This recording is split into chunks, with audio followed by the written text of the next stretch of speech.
Donc bonjour à tous et bienvenue à cette présentation sur Playwright. Donc moi je m'appelle Benjamin Cavy, je travaille à la Maïf et à la Maïf on recrute déjà, important. On a un stand dans le et on édite aussi un certain nombre de produits open source. Alors c'est les 2 minutes promotionnelles, je suis désolé pour les gens qui les auraient déjà entendus. Donc on édite pas mal de produits autour de la data science notamment. Donc on a un moteur de classification automatique de mail, on a également une brique d'explicabilité de modèles de machine learning. Et on a sorti là il y a quelques semaines un truc qui s'appelle Arta, c'est un moteur de règles en Python. Donc si ça vous intéresse, n'hésitez pas à aller voir. Et on a aussi d'autres produits plus axés autour des microservices, architecture distribuée, tout ça. Donc on a une brique qui s'appelle Izanami qui permet de faire de la gestion de feature flag centralisée. Et notre produit un peu phare qui s'appelle Autoroshi, qui est une API Gateway Reverse Proxy. Avec son portail de dev associé qui s'appelle Daikoku. Donc si ça vous intéresse, n'hésitez pas à aller voir sur le stand de la Maïf ou sur le stand de Cloud Appim, parce que nous on édite le produit, mais eux ils en vendent et ils vendent du support également, donc c'est à côté du stand de Serly pour ceux que ça intéresse. Ok. Du coup, petit point culture générale, puisque c'est important.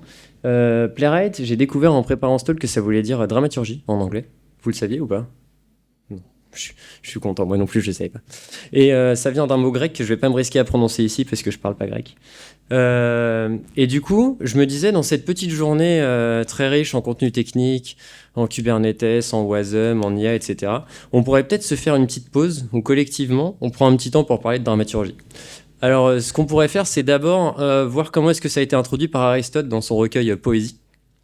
Après, se mettre d'accord sur quelques définitions. Alors, je suis sûr que vous connaissez tous, mais c'est juste pour être sûr qu'on soit tous sur les mêmes bases. Voir comment est-ce que la dramaturgie a évolué finalement de son invention aujourd'hui. Et comment est-ce qu'aujourd'hui elle décline pour être notamment remplacée par la scénographie dans certains pays, sauf en Allemagne, mais on en reparlera le moment venu. Ça vous va? On attaque avec Aristote? Alors, non, bon, je déconne évidemment, hein. On va faire une démo du coup de Playwright. Alors je vais essayer de faire ça. Hop là. Et vous voyez mon éditeur, donc c'est parfait. Est-ce que c'est assez gros pour les gens qui sont au fond de la salle? Nickel? Parfait. Donc en fait, Playwright, en quelques mots, c'est un outil qui vous permet de manipuler un navigateur, que ce soit en mode headless ou pas en mode headless. Pendant qu'un démarcheur m'appelle. Et du coup, ça permet de faire plein de trucs. Alors, le use case le plus commun, c'est de faire des tests sur vos applications. Et en fait, comme vous pouvez manipuler votre navigateur, ça permet de tester des applications en mode end-to-end. Ça permet de les tester en mode test d'intégration. Et ça permet également de faire du test de composants aussi. C'est vraiment très souple à ce niveau-là. Et ça a aussi une utilité au-delà du test, c'est-à-dire que comme c'est juste un navigateur que vous manipulez via du code, en fait, ça peut servir à automatiser certains processus.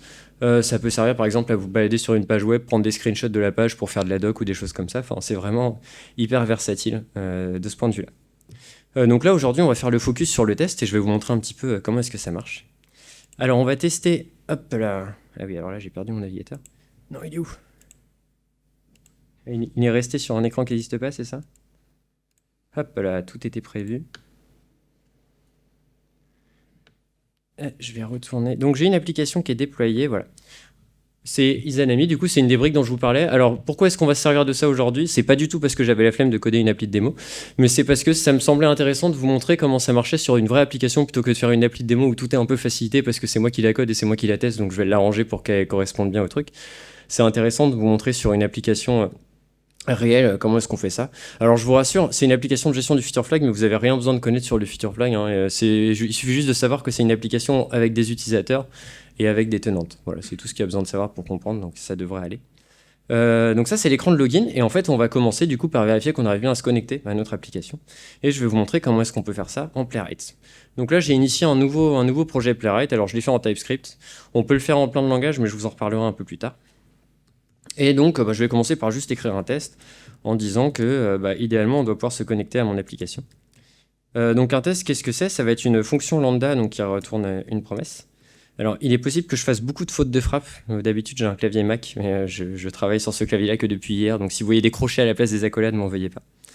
Donc du coup là j'ai une fonction qui me donne plusieurs objets et pour l'instant on va s'intéresser à l'objet page qui m'est donné. En fait cet objet là ça représente un onglet d'un navigateur. Donc là en fait il faut imaginer qu'on a commencé à manipuler le navigateur et on a donc cet objet page qui représente l'onglet. Mais en fait avec cet onglet là on peut faire plein de trucs.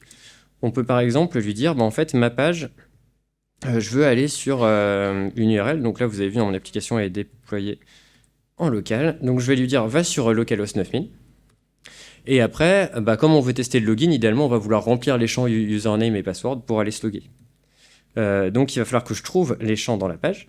Donc on va récupérer les champs par leur label dans le formulaire. Alors je vais vous expliquer après pourquoi est-ce que je fais comme ça, mais il y a d'autres manières de faire. Hop, je vais taper. Alors là j'ai besoin de concentration parce que ce truc-là est assez long, il ne faut pas me planter. Je crois que c'est bon. Et je vais donc là j'ai rempli le champ username, je vais remplir le champ password. Donc là c'est assez simple, alors je le sélectionne, j'appelle la méthode fill, un mot de passe ultra sécurisé, hop. Et une fois que mes deux champs sont remplis, je vais venir du coup cliquer sur le bouton qui va me permettre de me connecter. Donc pour le récupérer, je vais faire un get by role, donc qui va me permettre de récupérer le bouton en basant sur son rôle d'accessibilité. Et une fois que je l'ai, je vais lui cliquer dessus. Donc là déjà j'ai un peu interagi avec ma page. Alors il y a plusieurs trucs qu'on peut remarquer. Déjà j'ai des awaits de partout. Pourquoi parce qu'en fait en Playwright la plupart des méthodes elles renvoient des promises. Donc vous pouvez soit utiliser les méthodes de gestion des promises, genre promise all, promise race, etc., etc. Ou alors là, quand on est dans un contexte de test et que c'est pas très grave, vous pouvez mettre des async await de partout, ça pose pas vraiment de problème et ça permet de garder le code un peu plus aplati. Et ça, c'est un truc qui est sympa avec Playwright. Alors, pas forcément que ça renvoie des promesses de partout, mais que c'est du code JavaScript, ni plus ni moins. Et du coup, les objets que vous avez manipulés, c'est toujours plus ou moins des primitives. Là, par exemple, ça renvoie des promises. Moi, j'ai manipulé pendant longtemps un autre outil de test que vous connaissez peut-être qui s'appelle Cypress, où du coup, ça renvoie un espèce de truc qui est une promise, mais pas vraiment. Et du coup, ça peut être un peu relou à manipuler, à faire tourner en parallèle, etc. Enfin, ça demande un peu de monter en compétences. Là, vraiment, vous savez faire du JavaScript, vous pouvez vous lancer dans vos premiers tests Playwright. Donc ça, je trouve ça assez cool. Et l'autre côté positif, c'est que c'est pas juste du JavaScript, c'est du Node. Et en fait, ça fait que vous pouvez importer n'importe quoi de Node et ça va tourner dedans. Typiquement, je vous montrerai tout à l'heure, moi j'ai importé un driver Postgre et je me connecte à ma base Postgre pour faire un petit ménage de temps en temps. Et du coup, je peux l'intégrer dans mes tests sans souci, même aller manipuler ma base et tout. Donc de ce point de vue-là, c'est assez puissant. Donc bon, là j'ai cliqué sur le bouton de login, mais finalement là c'est pas un test parce que j'ai pas d'expect. Donc on va mettre un expect et on va dire que du coup on s'attend à avoir changé de page. Normalement, quand on dégage de la page de login, on arrive sur une autre page, donc dans les analyses, cette page-là, hop, c'est le home. Donc je vais dire que je m'attends à ce que mon onglet, du coup, il est navigué vers une autre page. Et je vais dire, pour être ceinture et bretelle, comme on dit, je ne sais pas si vous dites ça, moi je le dis, je vais dire que je m'attends à avoir avoir un message de bienvenue. Ça, c'est un message que je sais qu'il y a sur la home, du coup. Et je vais juste dire, voilà, trouve-moi un truc qui a ce texte-là dans la page, et je veux m'assurer que ce soit bien visible. Donc voilà, là j'ai écrit mon premier test Playwright et du coup je vais le lancer. Donc ça se fait comme ça, avec une commande npx Playwright test. Je rajoute un petit truc de trace et je vais vous expliquer après pourquoi est-ce que c'est fait. Et en gros, là vous voyez, il me dit qu'il lance 3 tests. Alors pourquoi est-ce qu'il lance 3 tests alors que j'en ai écrit qu'un ? Alors il y en a un parce que c'est un espèce de truc de setup global dont je vous parlerai tout à l'heure. Et les deux autres, c'est parce qu'en fait mon test, il va me le faire tourner sur 2 navigateurs. Vous les avez peut-être vus là, ils sont apparus furtivement. Il me les fait tourner sous Firefox et sous Chromium. Alors c'est aussi possible de le faire tourner sous Safari, mais Arch Linux, machin, j'ai pas trop pu installer les libc qui faisaient tourner le bordel. Enfin bon, on n'a que 2 navigateurs pour cette présentation, mais ça marchera déjà très bien. Et donc ça c'est assez sympa, c'est que vraiment quand vous écrivez vos tests, il va vous faire tourner dans tous les navigateurs et ça vous permet de vous assurer que votre comportement il est consistant à travers les navigateurs. Et c'est possible du coup d'en savoir un peu plus sur le résultat du test. Donc ça, ce truc-là, faites pas attention pour l'instant. Et donc là, j'ai mes 2 tests. Donc je peux voir, par exemple, on va aller voir celui qui s'est exécuté dans Chrome. J'ai un résumé des étapes avec un petit timing selon les étapes et tout. Et comme j'ai lancé mon test avec un argument en disant de garder les traces, en gros, il m'a généré un espèce de fichier zip que je peux télécharger ici. Et qui permet d'avoir une compréhension beaucoup plus fine de ce qui s'est passé dans le test. En gros, quand je l'ouvre, j'ai un visualisateur de traces qui s'ouvre dans mon navigateur.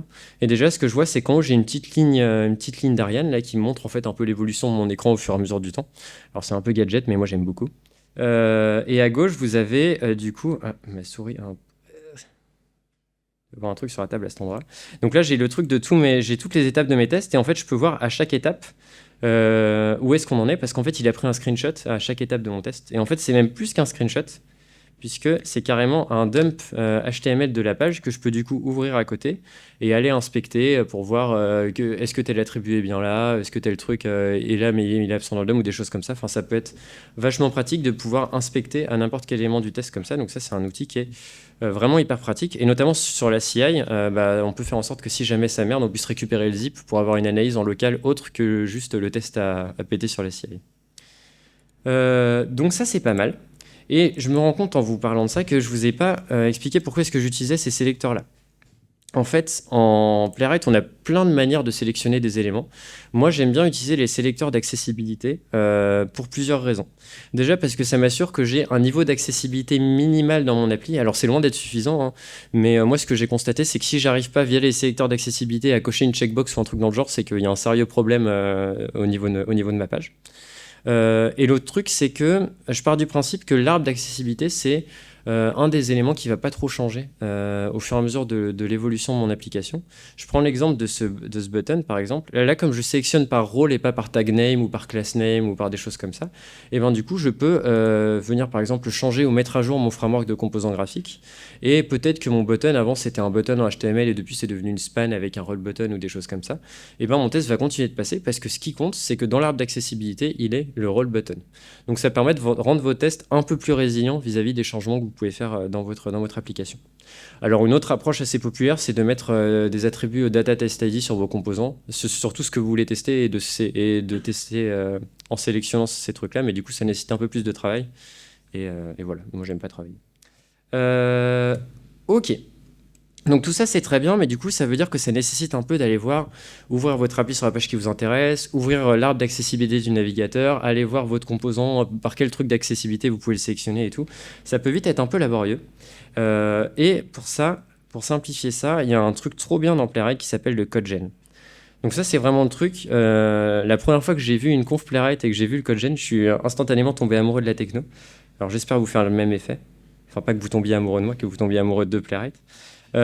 Et du coup, donc, qu'est-ce que c'est le CodeGen? En gros, là, il m'a juste ouvert un navigateur, jusqu'ici, rien de très spécial. Et sauf qu'en fait, c'est un navigateur avec des trucs rouges. Non, en fait, ça, c'est un truc où il me dit, bah là, tu cliques là-dessus, du coup, ça va être tel secteur d'accessibilité qui va être utilisé. Puisque, au fur et à mesure que je fais des trucs dans mon navigateur, un peu à la manière d'un keylogger, il va venir enregistrer tout ce que je fais.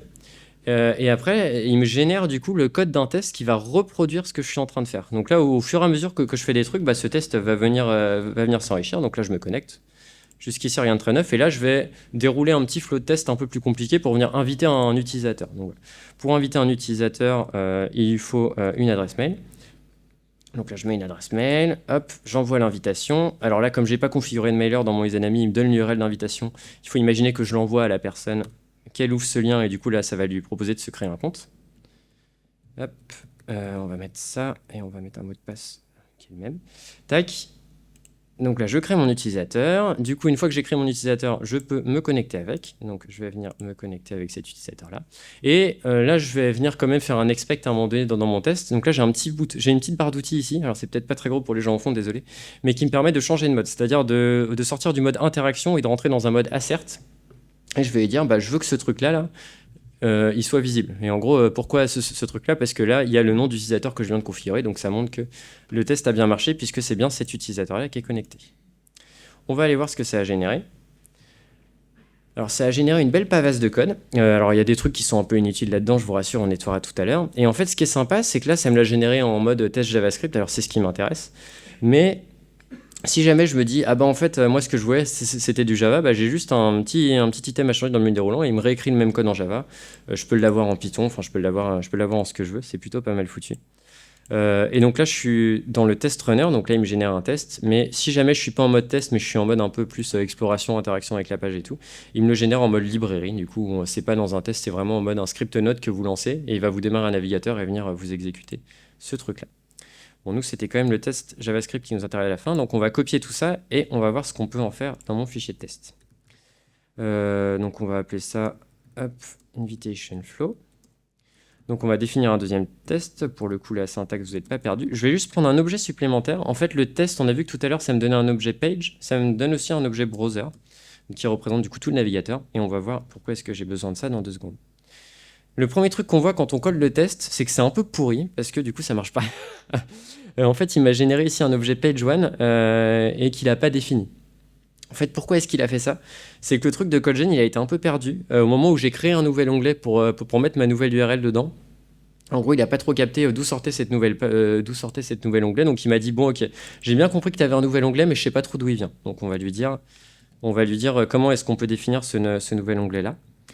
Et donc, c'est pour ça qu'on va avoir besoin de l'objet browser. On va demander à notre browser de créer un nouveau contexte. Donc un contexte où vous pouvez voir ça comme une fenêtre de navigation privée. Donc là, j'ouvre en fait une nouvelle fenêtre de navigation privée où tous les cookies et tout sont initialisés.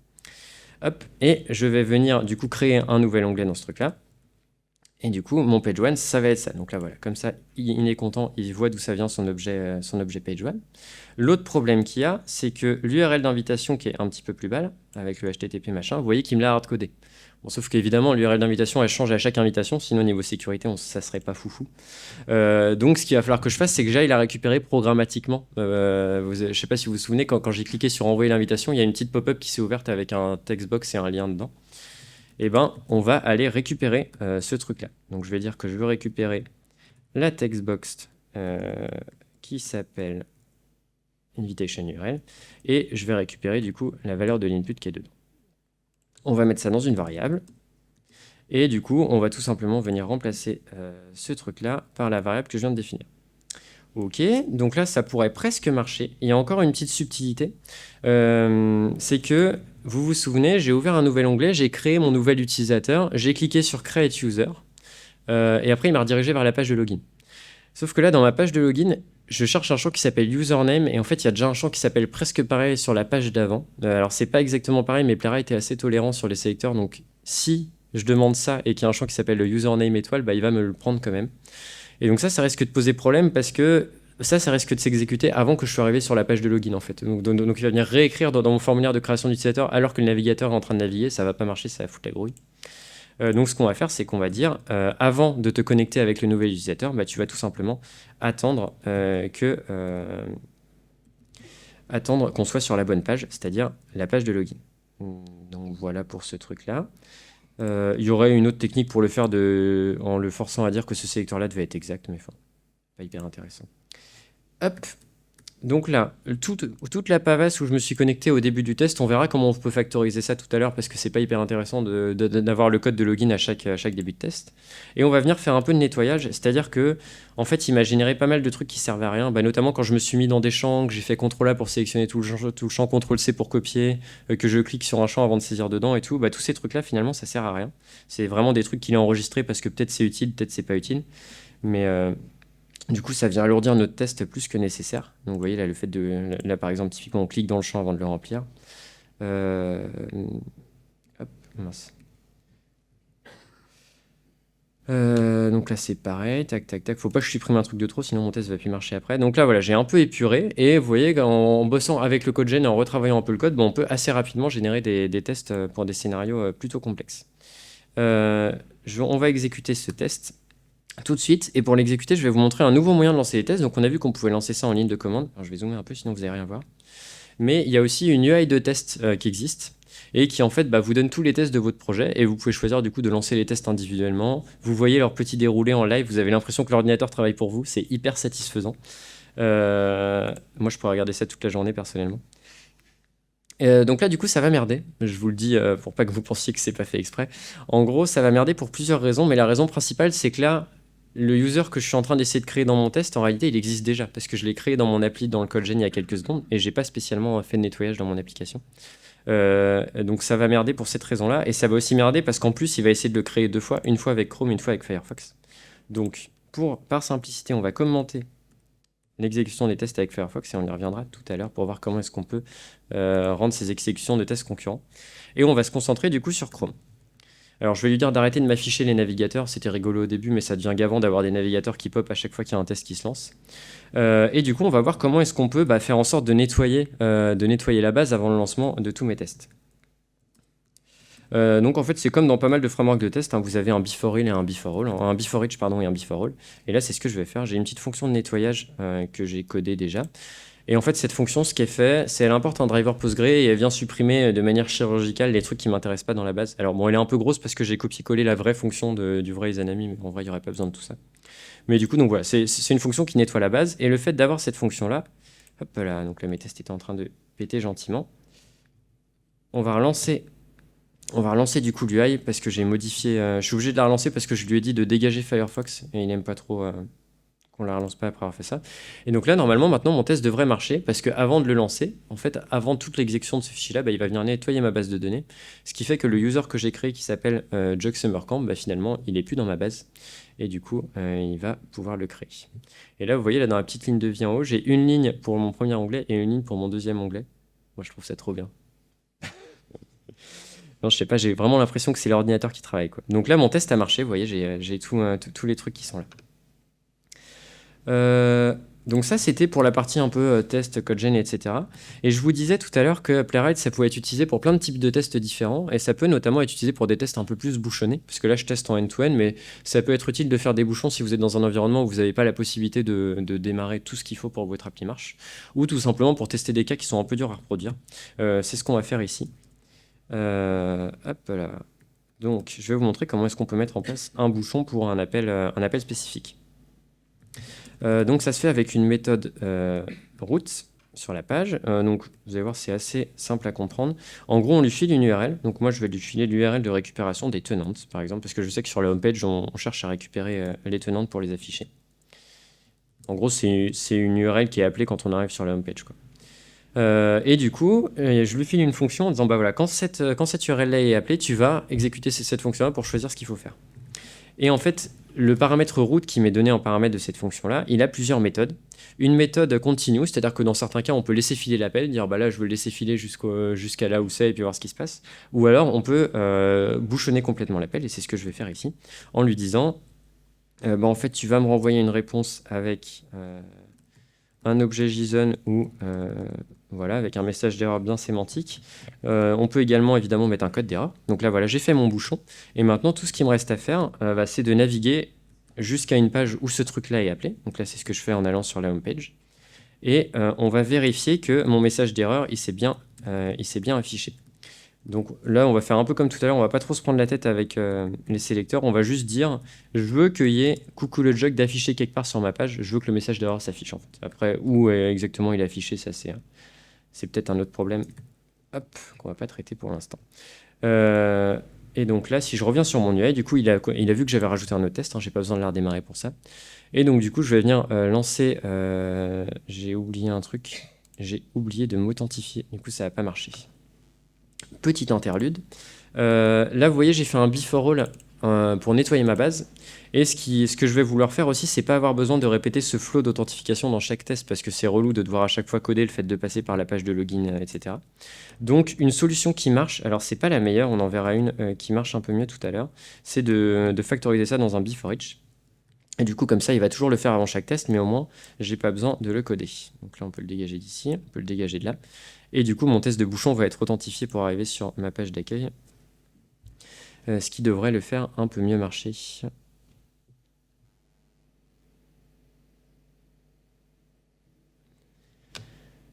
Hop, donc là, ça s'exécute. Normalement... Ah, voilà, donc là j'ai des petites croix rouges ici. Alors ça veut pas dire que le test a merdé. Le test a bien marché, on voit la petite. Enfin, vous voyez peut-être pas, en fait, c'est peut-être petit, excusez-moi. Il y a une petite coche verte ici qui dit que ça a bien marché. Et en fait, ça dit juste qu'il y a des erreurs qui sont affichées dans la console du navigateur, parce que vous avez accès depuis cette URL à la console du navigateur et vous avez même accès aux appels réseau qui ont été faits. Et du coup, si on filtre sur les statuts, on voit bien notre truc qui est en erreur 500 ici, donc on peut le récupérer. On peut voir la requête, les headers de requête et les bodies de réponse, et on voit du coup que mon bouchon a bien marché puisque j'ai bien eu ce truc-là qui a été renvoyé, et j'ai bien coucou le jug qui s'est affiché sur ma page à la fin de mon test. Donc voilà pour les bouchons. Il y a un autre truc que je trouve assez sympa avec Playwright, c'est de faire des tests de non-régression visuelle. Alors je ne sais pas si vous voyez l'idée. En gros, l'idée de ces tests-là, c'est d'aller sur une page ou un composant qui ne va pas changer beaucoup, de prendre un screenshot de cette page ou de ce composant. On stocke du coup le screenshot dans les sources de notre application, dans les sources des tests. Et en fait, à chaque fois qu'on va exécuter le test, on va reprendre le même screenshot du même truc. On va vérifier que ça n'avait pas trop bougé d'un point de vue pixel. Donc typiquement, si vous faites des frameworks de composants ou si vous faites des pages qui n'ont pas vocation à bouger beaucoup et tout, ça peut être vachement utile. Plutôt que de tester que tous vos éléments se soient bien là un par un, vous prenez un screenshot et ça vous facilite la vie. Donc je vais vous montrer ça sur une page qui bouge pas beaucoup dans les Anami, c'est la page de login. Et on va dire, hop, là, alors le nom de méthode est un peu piégeux là-dessus, il dit c'est juste to have screenshot. Donc on dit on expecte que ma page elle ait un screenshot. Je vais lancer le test une première fois, ça va merder, parce que du coup, il va prendre un screenshot et il va essayer de le comparer avec un screenshot précédent qui n'existe pas, donc il va me le créer. Et normalement, je vais le relancer après une deuxième fois et ça devrait passer. Ok, donc là, comme prévu, ça a merdé. Je le relance. Et là, normalement, ça devrait être bon.